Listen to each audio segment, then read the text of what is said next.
오늘 우리에게 주시는 하나님의 말씀은 창세기 49장 5절부터 7절까지의 말씀입니다.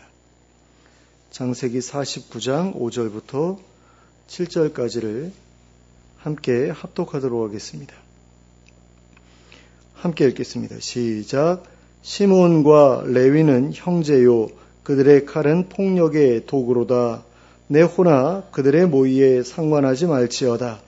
내 영광아 그들의 집회에 참여하지 말지어다. 그들이 그들의 분노대로 사람을 죽이고 그들의 혈기대로 소의 발목 힘줄을 끊었음이로다. 그 노여움이 혹독하니 저주를 받을 것이요 분기가 맹렬하니 저주를 받을 것이라. 내가 그들을 야곱 중에서 나누며 이스라엘 중에서 흩으리로다. 아멘. 오늘 우리가 함께 읽은 본문에는 야곱의 자신의 아들들에게 남긴 유언 가운데에서 시므온과 레위에게 남긴 유언의 내용이 기록되어 있습니다. 그리고 지난주에 말씀드렸듯이 이 유언은 자신의 아들들을 축복하거나 저주하는 내용의 유언이 아니라 그들의 앞날에 대한 예언으로서의 유언이었습니다. 그러므로 이것은 자신의 아들들에 대한 야곱의 바람이 아니라 하나님께서 야곱의 아들들을 향해 이미 정해놓으신 계획에 대해 말한 것이었다고 볼 수 있습니다. 그런 점에서 오늘 우리가 함께 읽은 시므온과 레위에 대한 유언 역시 그들을 향한 야곱의 저주가 아니라 하나님께서 그들에게 대하여 정해놓으신 말을 말한 것이라고 할 수 있습니다. 그러면 시므온과 레위에 대해 야곱이 예언했던 내용은 무엇입니까? 그것은 시므온과 레위가 저주를 받게 되리라는 것이었습니다. 그러면 그 저주는 과연 어떤 종류의 저주였습니까? 그것은 하나님께서 친히 그들을 야곱 중에서 나누시고 이스라엘 중에서 흩으신다는 것이었습니다. 그들의 후손들이 한 지역에 함께 모여 살지 못하고 이곳저곳에 뿔뿔이 흩어져서 살게 되리라는 것이었습니다. 그렇다면 무슨 이유로 그들에게 이와 같은 저주가 결정되었던 것일까요? 바로 그들이 과거에 극악무도한 죄를 지었었기 때문이었습니다. 그들은 자신들의 여동생 디나가 세겜 족장의 아들에게 강간을 당하는 일이 벌어졌을 때 그 복수를 위해 세겜 사람들을 속여 할례를 받게 하고 그들이 통증에 사로잡혀 있을 때에 그들을 기습하여 그들 모두를 몰살시켜 버렸던 일이 있었습니다. 그리고 그들의 모든 재산을 약탈하기까지 했습니다. 그런데 그들이 저질렀던 그 일은 그들의 아버지 야곱이 보기에도 지나친 행동이었지만 하나님께서 보시기에도 지나친 행동이었습니다. 그들이 저질렀던 그 일은 결코 하나님께서 눈 감아 주실 수 있으실 만한 정도의 일이 아니었습니다. 그래서 야곱은 6절 전반부에서 볼 수 있듯이 내 호나 그들의 모의에 상관하지 말지어다, 내 영광아 그들의 집회에 참여하지 말지어다 라고 말하면서 그들의 악행이 하나님의 백성으로서 절대로 용납될 수 없는 행동이었음을 밝혔습니다. 시므온과 레위는 6절 후반부에 기록된 것처럼 그들의 분노대로 사람을 죽였고 그들의 혈기대로 소의 발목 힘줄을 끊었습니다. 여기에서 그들의 분노대로 그리고 그들의 혈기대로라는 말은 그 일이 결코 하나님의 뜻과는 상관없이 이루어진 일이었음을 강조하고 있는 것이라고 할 수 있습니다. 또 7절에 기록된 것처럼 그들의 노여움은 혹독했고 그들의 분기는 맹렬했습니다. 그들의 노여움과 분기는 하나님 보시기에도 지나치다 싶을 정도였습니다. 이것이 바로 그들이 하나님의 저주를 받게 되었던 이유였습니다. 그런데 시므온과 레위는 자기들이 행했던 그 일을 정당한 것이라고 생각했습니다. 세겜이 먼저 자기들의 여동생을 욕보였기 때문입니다. 하지만 그렇다고 하더라도 그 죄를 저지른 당사자만 벌하면 되었을 일이었습니다. 그런데 그들은 당사자는 물론이고 그들의 가족들과 그들이 속한 부족원들까지 모조리 다 죽여버렸습니다. 그리고 이것은 정당한 복수의 범위를 넘어서는 아주 잔인하기 짝이 없는 일이었습니다. 그래서 하나님께서 그들의 악행에 대해 처벌하기로 결정하신 것입니다. 이처럼 아무리 정당한 사유가 있었다고 하더라도 분노에 사로잡힌 나머지 하나님께서 정하신 선을 넘어가서 다른 이들을 해할 때에는 하나님께서 그 일을 그냥 넘어가지 않으십니다. 그 죄에 대한 마땅한 대가를 치르게 하십니다. 그러한 예 중에 한 가지를 이사야서 10장 5절부터 7절까지에서 찾아볼 수 있습니다. 제가 읽어드리겠습니다. 아수르 사람은 화 있을진저 그는 내 진노의 막대기요 그 손의 몽둥이는 내 분노라.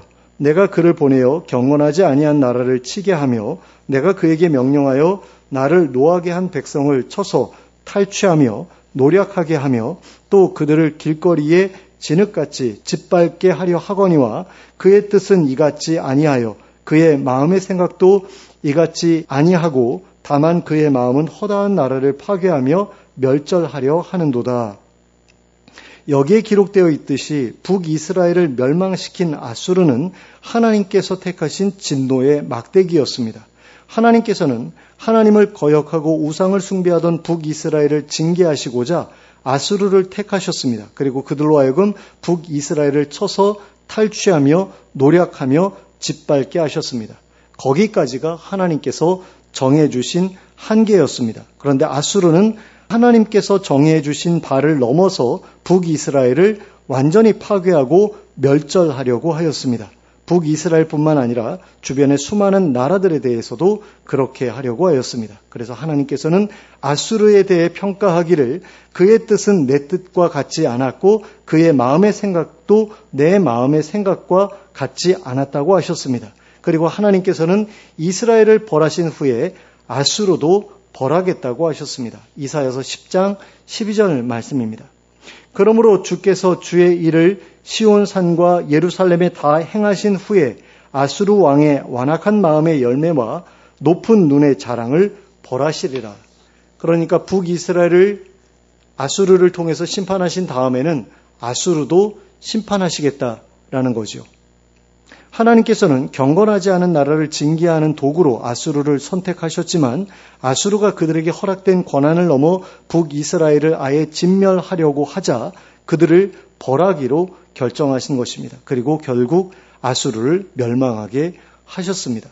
이처럼 아수르는 하나님께서 명하신 일을 맡은 나라였지만 하나님께서 정하신 선을 넘어 과도한 일을 벌임으로써 그에 대한 합당한 처벌을 받게 되었습니다. 그리고 하나님께서 시므온과 레위를 저주하셨던 이유도 바로 아수르의 경우와 동일한 이유 때문이었다고 할 수 있습니다. 사실 시므온과 레위가 세겜이 디나에게 행했던 일에 대해 책임을 물으려 했던 것은 잘못된 일이 아니었습니다. 당연히 책임을 물을 수 있죠. 그리고 그 부족 사람들에게 책임을 물으려고 했던 것도 잘못이 아니었을 수 있습니다. 어쩌면 세겜 사람들 중에도 세겜의 범죄에 동참하거나 아니면 그 일에 대해 묵인함으로써 세겜을 도왔던 사람들이 있었을 수 있기 때문입니다. 그러니까 강간하려고 끌고 가는데 그걸 보면서 아무도 도와주지 않았을 수 있다라는 거죠. 왜? 저 여자는 자기네 족속의 여자가 아니고 그 여자를 끌고 가는 그 남자는 자기네 부족장의 아들이니까 다음 부족장이 될 사람이니까 그 광경을 보면서도 그냥 묵인했을 수 있는 거거든요. 그러면 그 족속들도 벌을 받아 마땅한 거죠. 그러니까 처벌할 수 있었다라는 겁니다. 그러나 그 부족 사람들 모두를 몰살시켰던 것은 분명히 잘못된 일이었습니다. 책임을 물었던 것이 잘못이 아니라 그 정도가 과도했다는 것이 잘못이었다라는 겁니다. 그런 점에서 아무리 정당한 일을 한다고 하더라도 하나님이 허락하시는 정도를 넘어서지는 않도록 주의할 필요가 있습니다. 특히 분노의 감정이 개입될 수 있는 일에 대해서는 더더욱 조심해야 합니다. 그리고 공평과 정의도 중요하지만 은혜를 베푸는 일도 중요하다는 사실을 잊지 말아야 합니다. 그리고 그 일을 처리함에 있어서 하나님께서 내게 원하시는 방식이 무엇인지 그리고 그 정도는 어느 수준에 맞추어야 하는지에 대해서도 깊이 고민해 보아야 합니다. 그리하여 하나님께서 정해놓으신 선을 넘어가지 않도록 주의해야 합니다. 네, 이 부분에 있어서 시므온과 레위가 실패했다라는 거죠. 그러면 시므온과 레위에 대한 야곱의 이 예언은 과연 어떻게 성취되었을까요? 일단 레위 지파는 가나안 땅에 정착함과 동시에 온 이스라엘에 흩어져서 살게 됨으로써 이 예언대로의 결과를 맞이했습니다. 그리고 시므온 지파는 북이스라엘의 멸망 이후에 남유다로 건너와서 여러 지역에 흩어져서 살게 됨으로써 이 예언대로의 결과를 맞이했습니다. 그런데 이 예언이 성취된 결과를 자세히 살펴보면 그 일들이 그들에게 정말로 좋지 않은 일이었다고 할 수만은 없다는 사실을 알 수 있게 됩니다.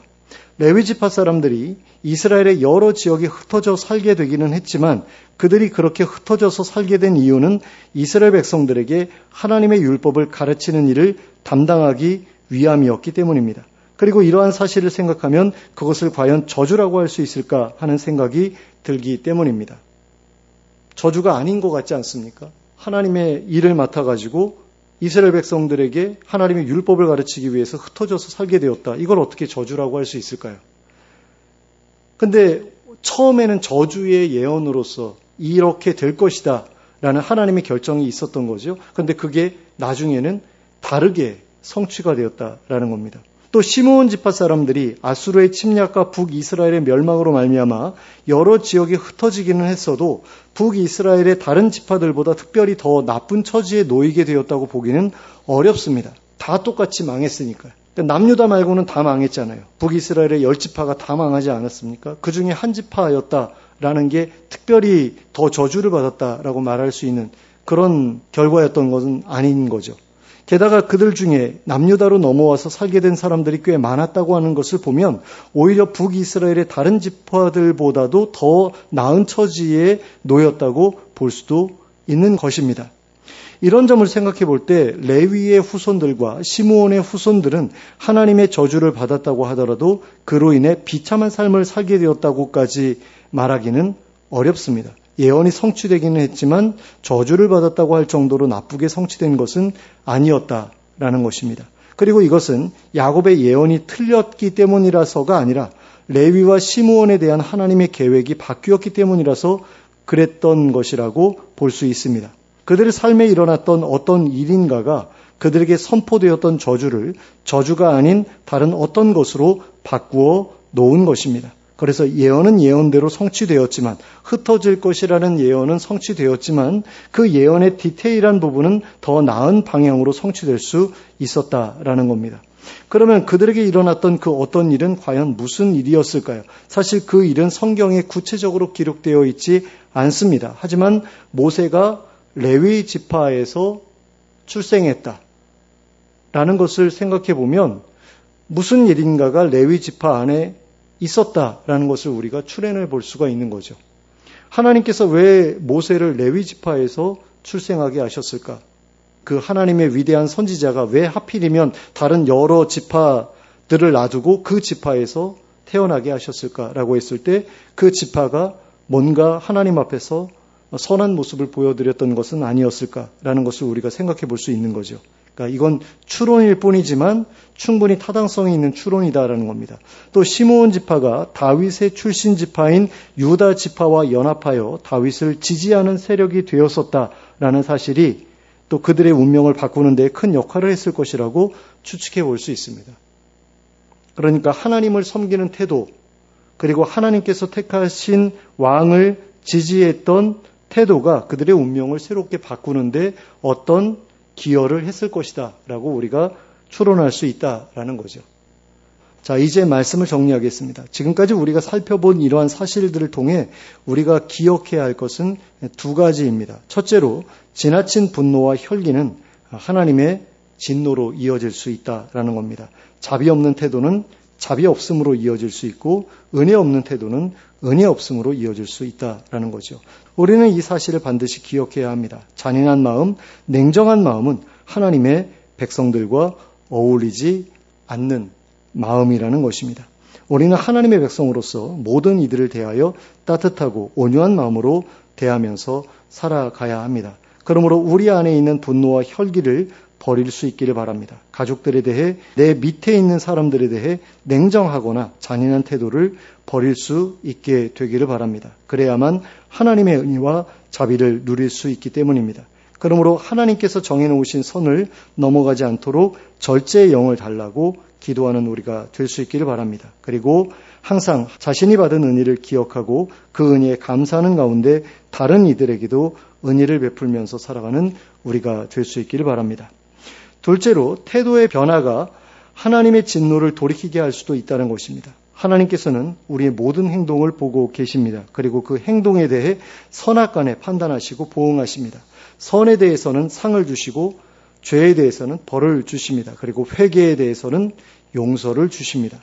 아무리 악한 죄를 지었더라도, 그래서 이미 하나님의 심판이 선포되었다고 하더라도 그 즉시로 하나님 앞에서 돌이키고 새로운 삶을 시작하면 하나님의 용서와 자비를 얻게 됩니다.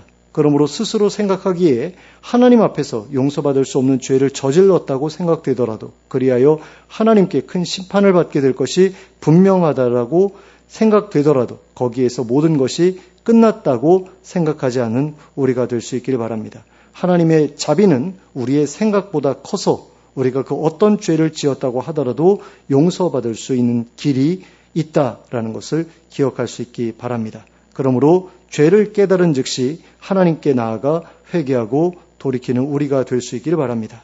그리하여 하나님의 진노와 저주에서 벗어나 하나님의 선하신 계획에 참여함으로써 다시금 복된 길을 향해 나아가는 우리 모두가 될 수 있기를 예수 그리스도의 이름으로 축원합니다. 함께 기도하겠습니다. 사랑과 은혜가 풍성하신 하나님 아버지, 저희에게 절제의 영을 허락하여 주시옵소서. 그리하여 분노에 사로잡힌 가운데 넘지 말아야 할 선을 넘는 일이 없게 하여 주시옵소서.